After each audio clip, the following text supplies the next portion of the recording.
دیگه این چالشی بهتون 3 2 بابا سطل رو کجا میبری آقا؟ سطل کجا؟ آقا ول کن هستم بابا. خب بایستا سروایوال هم دیگه الان میتونم حاجی خدایی الان میتونم سروایوال میکنم.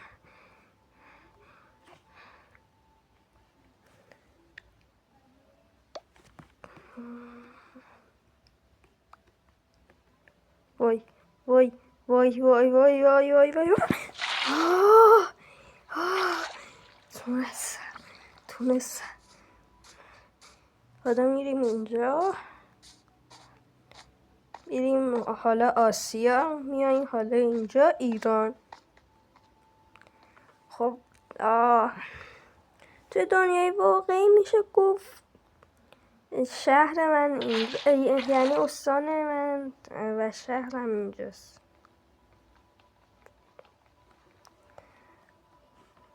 هلو گایز دوستان، ویدیوهای قبلی اگه یادتون باشه ما با اسلایم بلاک و سطل آب کلاش کردیم.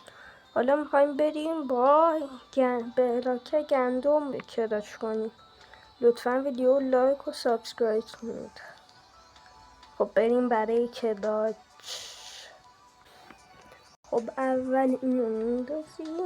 وای وای وای وای وای